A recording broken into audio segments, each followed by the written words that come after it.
J'ai un problème avec la manière dont les artistes gagnent leur vie au Bénin.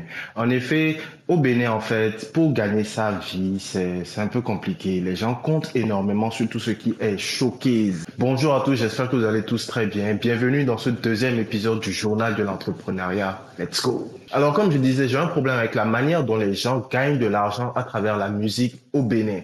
La plupart des gens gagnent la musique sur les showcases, sur des dons, en gros, ils ne gagnent pas de la musique de manière, je vais dire, structurée. Ils ne gagnent pas de la musique de manière normale. Et cette manière de gagner son argent ne permet pas d'assurer un système périn, un système qui a de l'avenir. Mais avant de commencer, je vais d'abord vous parler de ma petite histoire de producteur. Je suis rentré dans le milieu du show business béninois en 2014 à travers le grand concours Talent 2014 avec des amis, Jaurès, Linda, Efraim, bref, ils se reconnaîtront. On a fait ISST ensemble et on a fait un projet, un concours. Et à travers ce concours, en fait, j'ai pu remarquer tout. J'ai kiffé, j'ai juste kiffé en fait, j'ai kiffé et ça m'a rappelé comment en tant que choriste, je kiffais déjà la musique. Donc j'ai eu envie d'être producteur parce que je sais que moi je ne suis pas chanter. Donc j'ai eu envie de mettre en avant des artistes locaux béninois pour pouvoir construire ma vie un peu autour de ça en fait. Et l'année qui a suivi en fait, juste 2015-2016, mon associé direct et moi, Jaurès, on a décidé en fait de pondre notre mémoire sur le thème de la production ou sur Milliard Production, une structure de production qui fait photos, vidéos, CD, studio d'enregistrement, bref, un package. Et il fallait une équipe pour ça, etc., etc. Donc on a fini notre présentation, on a une très bonne note. Bon, bien avant ça, on avait fait les enquêtes, on avait fait tout ce qui était enquête pour voir l'état des lieux déjà du pays. Donc, on a vu clairement que c'était possible de gagner de l'argent à travers la musique, à travers l'art au Bénin. Donc, juste après, on est rentré dans le milieu actif, dans la vie active. Et ce qui s'est passé, c'est qu'on a rencontré des gens directement. On a rencontré, grâce à des relations, des gens qui sont déjà impliqués dans le showbiz. Et la manière dont eux, ils gagnent de l'argent par rapport à la musique n'est pas du tout la manière que moi j'avais imaginé, ou c'est pas du tout la manière dont j'ai appris en quelque sorte dans les livres. Voyez un peu, non? Parce que ailleurs, les gens sont déjà arrivés au stade où la musique est réellement une entreprise. Même si ça a toujours été une entreprise au Bénin, mais au fil du temps, on a oublié certaines choses, oublié certaines pratiques. Bref, je reviens sur mon histoire totalement. Donc, on a rencontré des gars du milieu du showbiz qui nous ont carrément conseillé ils nous ont carrément dit que notre méthode qu'on utilise n'est pas du tout la bonne méthode à appliquer en fait pour pouvoir percer. Donc la méthode c'est ah non, il faut faire un single, sortir des gros sous pour la communication, aller faire des shootings photos, etc., etc., etc. Pousser le son à la télé, pousser.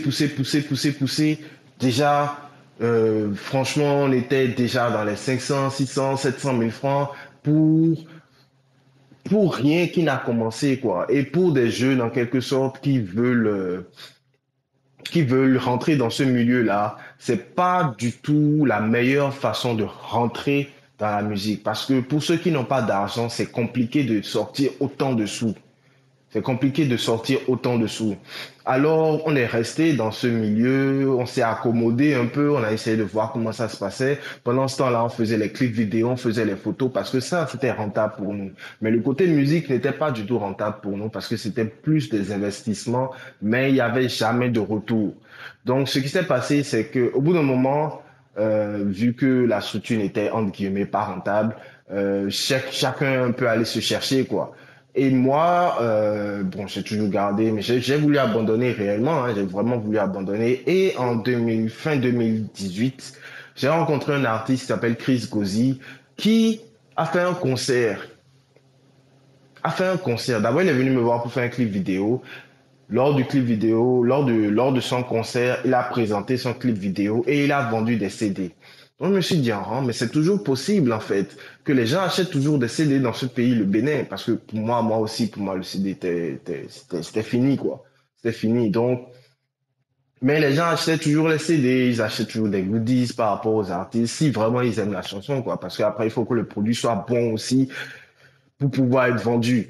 Donc, j'avais un ami de longue date que j'avais toujours voulu mettre en avant en termes musicaux. Donc, avec Gozi et Abiola Mighty, l'artiste en question, et les Tunes Corporate, on a formé Liberty City et on a décidé que Liberty City allait produire l'album de Mike T. D'abord, c'était pas facile hein, de pouvoir convaincre aussi mes autres associés de rentrer dans mon esprit.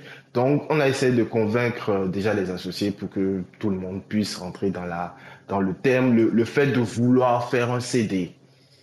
Donc, Mike a sorti un premier son, Ijo. Juste après, il a sorti 4-5 sons et on a pris des sons qu'il avait fait dans le passé. Bon, comme je dis, c'est déjà bien qu'il ait déjà eu à faire des sons dans le passé. Donc, je m'adresse principalement aux gens qui ont déjà avancé dans la musique. Je m'adresse pas aux gens qui ne sont même pas encore entrés en studio. Bref. Donc, et on a fait une compilation, un CD, un album, appelez ça ce que vous voulez. Mais on a mis 10 titres sur un CD qu'on a vendu. Et le truc qui s'est passé, c'est que on s'est étonné en fait du fait qu'on a réussi à vendre. Et cela sans clip vidéo, sans communication, sans graissage de pattes à gauche et à droite. Mais sans communication, même si oui, les Tunes Corporate nous ont beaucoup aidé pour la communication aussi sur Internet. On a touché des gens et tout. Mais bon, quand même, on a réussi à écouler 2000 CD dans la rue dans la rue. C'est-à-dire que on a vendu dans la rue. Mais bon, pas seulement dans la rue, mais autour aussi, etc. L'essentiel, c'était qu'on puisse écouler les CD. On en a donné quelques-uns, on en a signé quelques-uns, mais il y a 2000 CD de Mike, en quelque sorte, qui traînent dans Cotonou. Et 2000 CD physiques, c'est pas une vidéo TikTok, une vidéo YouTube qui va disparaître au moment où la connexion va partir, etc. C'est un fichier physique. Pour ceux qui regardaient mes anciennes vidéos, vous allez voir en haut à droite quelque part ma petite collection de CD d'artistes en fait. Donc bref, et dedans il y a le CD de Mike. Donc en fait, à travers cette méthode, je me suis dit mais merde, pourquoi est-ce que je n'avais pas ressorti ce dossier-là depuis? Parce que c'était la seule fois en tant que producteur que j'ai réussi à faire de l'argent en fait avec un artiste. Maintenant, si on parle du cas d'un artiste, imagine toi, jeune artiste, tu es là maintenant, hein, tu veux faire une sortie audio, tu te mets à faire single, tu fais le son déjà. Après, tu vas faire shooting photo, tu vas faire cover, tu vas faire tout ça, tu vas mettre ça en ligne et tu vas te mettre à partager ça chez tes dans ta liste de diffusion à tes quelques amis qui n'ont même pas le pouvoir d'achat même pour te donner de l'argent d'abord ou bien qui vont peut-être même pas vraiment t'encourager. Bon, tu vas dépenser énormément d'énergie à faire quelque chose qui n'est pas rentable pendant des mois. C'est ça le problème. C'est ça qui, moi, me fatigue.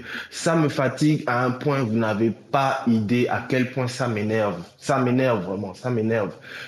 J'ai reçu des artistes en tant que vidéaste qui sont venus me voir et qui ne savaient pas déjà bouger en tant qu'artiste. Donc, ils n'ont même pas certaines bases et ils veulent faire un clip vidéo. Ils veulent dépenser 200 000 pour un clip vidéo. Moi, je leur ai dit, mais non, prends ton argent, va faire ta communication. Je préfère que tu prennes 200 000, que tu fabriques, disons que le CD 500, faire tout ça est à 150, que tu fabriques, je sais pas, environ 150 000 CD, non, excusez-moi, 1500 CD, que tu distribues gratuitement aux voitures qui sont dans la ville, ou bien tu choisis très bien là où tu veux faire ta communication, ce sera beaucoup plus rentable en fait pour toi, parce que tu vas toucher, tu vas impacter réellement les gens. Je sais pas si vous comprenez ce que je suis en train de dire, mais pour moi, actuellement, le monde des réseaux sociaux, des streams qui, par exemple, comme Boomplay, qui directement ne donnent pas beaucoup d'argent parce que nous, techniquement, on s'est fait 4 millions de chiffres d'affaires. Hein, techniquement, ça fait 4 millions de chiffre d'affaires. Entre l'artiste qui essaie d'avoir 100 000 streams et qui a arrêté seulement à 82 000 francs parce que c'est pour 100 000 streams sur Boomplay, tu as 82 000 francs, c'est pas la même chose. Vous voyez, c'est beaucoup plus d'efforts, certes, mais c'est pas la même chose. C'est pas du tout la même chose et puis tu en bénéficies plus. Maintenant, imaginons même que tu n'as pas la capacité pour produire 2000 CD. Tu n'as pas besoin de produire un certain nombre, une certaine quantité avant d'aller plus loin, quoi. Donc, je reviens sur un point déjà de base. Il faut déjà pouvoir développer une communauté. Il faut déjà pouvoir développer une communauté. Donc, si tu as déjà la chance d'avoir un certain nombre de sons, déjà là, prêt, tu as déjà fait ce travail-là pendant un an, d'être allé en studio et tout. Bon, essaie d'abord, tout d'abord, de rester au niveau de ton quartier. Tu vois, on dit toujours un artiste hein, qui ne perd, qui veut, les artistes aujourd'hui veulent percer à l'international sans pour autant, vous n'avez même pas percé dans votre quartier. C'est très grave. Hein? Les gars descendent dans la rue, on ne les connaît même pas. Tu vois, et c'est un peu abusé, quoi, tu vois un peu. Et je préconise donc d'aller plus vers l'humain. Et il y en a qui le font. Il y en a qui le font. Bon, là, je vais parler des tops bénins. Tu prends quelqu'un comme Gégé Lapino ou encore le gars qui a chanté, je suis en train d'oublier son nom, le gars qui a chanté Allez les guépards, allez-y les guépards, je sais que ça va aller, j'ai oublié son nom, oh c'est pas possible. Excusez-moi, les gars, qui a chanté Allez-y les guépards, je sais que ça va aller. Merci, donne mes top. Bon, je suis avec les gars juste à côté. Hein. Bon, c'est Don Métoc. Lui, récemment, il a déjà vendu plus de 20 000 CD. Il a vendu en une semaine. En une semaine, il a déjà vendu plus de 20 000 CD. Je ne sais pas si vous voyez un peu. Il a mis ses sons sur les plateformes, mais il a déjà vendu 20 000 CD physiques. En une semaine, il vend 5 000 le CD. Excusez-moi, c'est un gros chiffre d'affaires là. C'est un très très gros chiffre d'affaires. Faites le calcul, ça fait déjà 100 millions de chiffre d'affaires. Bref, ce qui se passe en fait à travers la vente de CD, c'est qu'aujourd'hui les jeunes sont découragés par rapport à la vente de CD ou de clés USB, même si on peut dire ça comme ça. Mais allez-y, vous allez être étonné du nombre de Béninois qui continuent à acheter les CD. Et comme je dis, c'est pas parce que tu as sorti ton album ou un CD il y a un certain nombre d'années que le CD n'est plus vendable. Il faut continuer de produire. Donc, il faut avoir des commerciaux. Il faut avoir des commerciaux qui vont sur le terrain, qui continuent de vendre, que tu payes bien évidemment, mais qui continuent de vendre tes sons. Ou il faut avoir des lieux de vente. Il faut avoir, ou avoir des stratégies. Genre, en fait, il y a plein de stratégies qu'on peut développer pour pouvoir vendre son produit. Je ne sais pas si vous comprenez, pour pouvoir vendre son produit ou au moins impacter, vraiment impacter. Tu prends une entreprise comme Céline Hotel qui peut acheter 20 CD chez quelqu'un, mais par exemple, si derrière, sur la pochette du CD, on dit ce CD vous a été offert par Céline Hotel, toi, tu as 20, Céline Hotel a fait ce sponsoring, cet acte de sponsoring. Et encore, sachant que au Bénin, en vrai, les artistes qui perdent sont les griots, genre ceux qui aident, qui appellent le nom des gens, etc., etc. Genre le côté, je sais pas si vous comprenez ce que je dis, mais c'est possible de vendre des CD et des goodies au Bénin. Il y a des lecteurs, les gens vont écouter. Et comme je dis, s'il n'y a pas la CD, il y aura les clés USB et vous allez toujours pouvoir vendre. Donc, à travers tout ça, comme je reviens encore totalement au début avec mon histoire de quartier, il faut pouvoir percer au quartier. Il faut percer dans le quartier. Il faut pouvoir quadriller, hmm, quadriller toute la ville en fait. Quadriller toute la ville ou quadriller tout ton secteur. Tout ton secteur. Donc, quelle est la méthode que je veux vous expliquer par là? La méthode, c'est quoi? Imagine, tu es un artiste, tu as une dizaine de morceaux et que tu habites dans le quartier d'Akpakpa, par exemple. Et que dans Akpakpa, déjà, toi-même, tu as sélectionné tous ceux-là qui sont directement, qui seront susceptibles d'aimer ta musique. Soit tu leur donnes, soit tu leur vends. Maintenant, si tu veux leur vendre, bon, déjà, essaie de venir avec une baffe, avec la chanson dans la baffe et leur faire écouter déjà la chanson. S'ils aiment et qu'ils apprécient, ben après, tu fais le commercial, quoi. Tu vends ton produit, tu vois. Après, avec 10 CD vendus par jour, à, je sais pas, 2000 francs le CD par exemple, ça te fait déjà 20 000 francs dans la journée.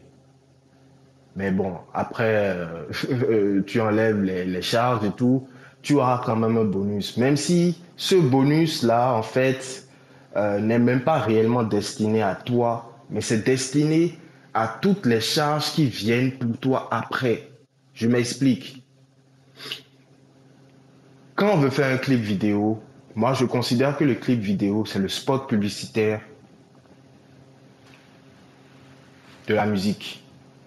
Aucune entreprise ne fait un spot publicitaire tant qu'il n'y a pas l'argent pour réaliser ce spot.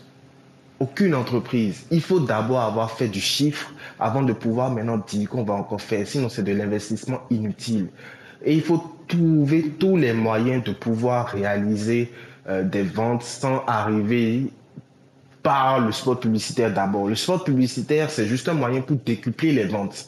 Donc, et vous allez voir, hein, beaucoup d'artistes, à la fin de leur clip vidéo, mettent la partie CD disponible, CD à vendre, soit à la fin, soit au début de leur clip vidéo. Ils continuent toujours de vendre. Ailleurs, ils ont des systèmes où, par exemple, il y a plein de distributeurs qui continuent d'acheter. Donc, il y a toujours plein de gens qui continuent d'acheter des CD partout dans le monde. Donc, tu fais tes ventes par jour et tu sillonnes tout le quartier, tu sillonnes tout le quartier, tu sillonnes tout le quartier. Et disons que tu as fait en un mois, peut-être, tu as parcouru tout Akpakpa. Dans tout Akpakpa, tu as forcément un certain nombre de clients que tu as vus, qui t'ont vu et qui savent que tu es un artiste. Tu as peut-être leur numéro, parce que si tu es intelligent, lorsque tu es en train de vendre, tu récupères aussi les numéros. Comme ça, tu récupères une base de données clientèle. Tu récupères une base de données clientèle à laquelle tu peux réellement écrire. Tu peux dire, ah tiens, ce ne sera pas juste tes amis à qui tu envoies les diffusions, en fait. Non, ce sera des gens qui sont réellement intéressés par ce que tu fais.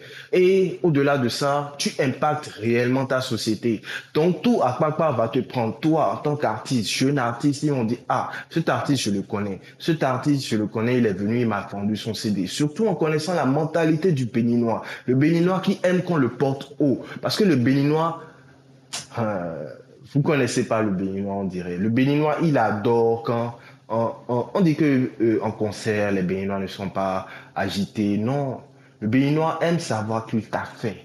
Il aime savoir qu'il t'a fait. Et quand tu perces, il te regarde, mais au fond de lui, il est très heureux. Et il y a ce sentiment de fierté là qui fait que il est content en fait de t'amener en haut. Bref. Donc, tu impactes ta société et tu gagnes réellement de l'argent. Tu n'es même pas encore allé sur YouTube, hein. Tu n'es même pas encore allé sur une chaîne de télé ni une chaîne de radio. Maintenant, quand tu fais tout ça, en fait, et si tu gardes des numéros avec une base de données, maintenant, tu as de quoi marchander. Tu as de quoi montrer ta puissance. Parce que si tu vas à une radio et si tu n'es pas connu, tu vas payer. Tu vas payer. Bon, les gens disent on ne paye pas à la radio, mais c'est un mensonge. On paye à la radio. Il y a des sous qu'on donne, un truc pour que les gars puissent passer les sons. Surtout quand tu n'es pas connu. Maintenant, quand tu es connu, c'est les gars qui viennent te chercher. Que ce soit la radio, que ce soit la télé, que ce soit Trace TV, parce qu'il y avait un business Trace là où tu payes de l'argent pour qu'on diffuse ton truc. Mais, par exemple, tu prends un artiste comme T-Boy, jusqu'à ce qu'on lui envoie un mail pour avoir la vidéo de Trélélé. Excusez-moi, je ne sais pas si vous voyez ces gens, on sait que ta musique, les gens l'aiment. Donc on a intérêt à la voir. C'est là où tu peux réellement marchander ta musique. C'est là où tu peux réellement travailler euh, bref, tu peux te faire de l'argent. Je sais pas si tu vois un peu.